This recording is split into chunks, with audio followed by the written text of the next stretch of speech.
राधे राधे। जय श्री कृष्ण। दर्शकों, इस दुनिया में दो तरह के लोग होते हैं। एक भगवान में आस्था रखने वाले यानी कि आस्तिक, और दूसरे जो भगवान में आस्था नहीं रखते हैं यानी नास्तिक। ये कहानी आस्था रखने वाले लोगों के लिए है। हो सकता है उन्हें ज़्यादा पसंद आएगी, और हो सकता है कि इस वीडियो को देखने के बाद उनकी आस्था और ज़्यादा पक्की हो जाए। तो इससे पहले कि मैं इस वीडियो को शुरू करूं, यदि आप चैनल पर नए हैं तो चैनल को सब्सक्राइब कर दीजिए ताकि हमारे आने वाली वीडियो की नोटिफिकेशन आपको मिलती रहे। एक आदमी जो जीवन भर राम का नाम जपता रहा, अब वो बूढ़ा हो गया था। बूढ़ा ही नहीं हुआ था बल्कि इतना कमजोर हो चुका था कि वह अपनी जगह से बिना किसी सहारे के जो है उठ नहीं पाता था। ऐसी स्थिति में भी उसने कभी राम का नाम जो है अपने से अलग नहीं किया। हमेशा राम का नाम जो है जपता रहा। वो पूरा दिन मन में राम नाम लेता रहता था। राम नाम की वजह से उसे अपनी तकलीफों को सहन करने में शक्ति मिलती है। यथार्थ यही है कि जब भी आपको कोई सहारा मिल जाता है तो आप थोड़ा अंदर से मजबूत महसूस करते हैं। और भगवान राम का नाम तो ऐसा सहारा है कि डूबते हुए को भी पार लगा देता है। भव सागर से पार जाना है यदि आपको, तो राम का नाम तो लेना ही पड़ेगा। बूढ़े हो चुके इस आदमी के दो बेटे थे जो उसे नित्य कर्म करने में मदद करते थे। शुरू में वो बिना कहे ही खुद अपने बूढ़े बाप की सहायता कर दिया करते थे। फिर धीरे धीरे जब बाप खुद बुलाता था तब आते थे, लेकिन जैसे तैसे वक्त बीतता गया और 2-3 बार पुकारने के बाद मुश्किल से आते, और कभी कभी रात को ना भी आते। अब हालात ऐसी हो चुकी थी कि अक्सर बूढ़ा बिस्तर गंदा कर दिया करता था, और जब तक उसके बेटों से सहायता न मिलती ऐसे ही गंदे बिस्तर में पड़ा रहता। बुढ़ापा बढ़ता जा रहा था, उसकी नजरें कमजोर हो चुकी थी। इतनी बदहाली में भी उस आदमी ने राम नाम का साथ नहीं छोड़ा।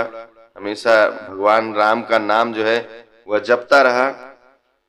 एक बार बूढ़े को नित्य क्रम करना था। उसने आवाज लगाई और अगले ही पल किसी ने उसका हाथ बड़ी कोमलता से पकड़ा और उसे नित्य कर्म करवाकर उसके बिस्तर पर लिटा दिया। यह अब रोजाना होने लगा। जब भी बूढ़ा आवाज देता, अगले ही पल उसकी मदद करने के लिए कोई आता और उसके सारे काम कराकर वहां से चला जाता। नजर कमजोर हो चुकी थी, देखकर बूढ़ा उसे पहचान नहीं पाता था, लेकिन बूढ़ा जानता था यह उसके बेटे नहीं हो सकते, और वह स्पर्श भी उनके बेटों का नहीं था। एक दिन जब बूढ़े ने अपने नित्य क्रिया करने के लिए अपने बेटों से मदद मांगी, तब अगले ही पल उसे फिर से वही मुलायम स्पर्श महसूस हुआ। सारा काम खत्म करने के बाद बूढ़े आदमी ने उस व्यक्ति का हाथ पकड़ लिया और उससे पूछा, सच सच बताओ, आखिर तुम कौन हो? तुम मेरे बेटे नहीं हो सकते। तुम मेरे बेटे नहीं हो सकते। बूढ़े के सवाल के साथ उस कमरे में बहुत तेज रोशनी हुई और प्रभु ने अपने दिव्य अवतार में वहां दर्शन दिए। किसी भी वस्तु को बड़ी मुश्किल से देख पाता था, वही बूढ़ा भगवान के दिव्य रूप को स्पष्ट रूप से देखने में समर्थ हो गया। जिस भगवान का नाम वह पूरा जीवन लेता रहा, उसे अपने पास पाकर बूढ़ा उनके चरणों में गिर पड़ा और बोला, भगवान, मैं धन्य हो गया। आपने मुझे साक्षात दर्शन दिए, लेकिन भगवान मैं बहुत शर्मिंदा हूं क्योंकि मैंने आपसे मेरे नित्य कर्म करवाए।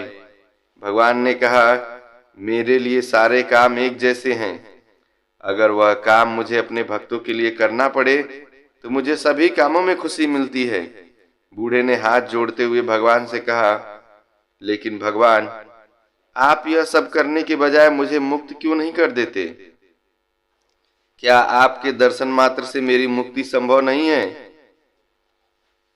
तब भगवान ने कहा, यह सब प्रारब्ध की वजह से है। तुम्हारा प्रारब्ध बहुत कठिन है। अगर मंद होता तो मेरे दर्शन मात्र से तुम मुक्त हो जाते। मैं चाहूं तो तुम्हें अभी मुक्त कर सकता हूं, लेकिन फिर अगले जन्म में तुम्हें प्रारब्ध भोगने के लिए विवश होना पड़ेगा, इस दुनिया में आना पड़ेगा। इसलिए मैं तुम्हें खुद प्रारब्ध काटने के लिए यहाँ पे छोड़ा हूँ। मैं तुम्हें खुद तुम्हारा प्रारब्ध काट कर मुक्त करवाने के लिए सहायता कर रहा हूँ कि मैं तुम्हारी सहायता करूँगा, तुम्हारा प्रारब्ध जो है कट जाएगा। भगवान ने कहा, और यह सुन करके बूढ़ा जो है कुछ आराम महसूस करने लगा। और इतना बोलकर भगवान वहां से अंतर्ध्यान हो गए। कुछ महीने और काफी तकलीफें भोगने के बाद आखिरकार उस बूढ़े व्यक्ति को मुक्ति मिल गई। इसीलिए कहते हैं कि यदि हमारा विश्वास अटूट है ईश्वर पर, तो ईश्वर हमारी मदद करने के लिए जरूर आते हैं, जरूर आते हैं।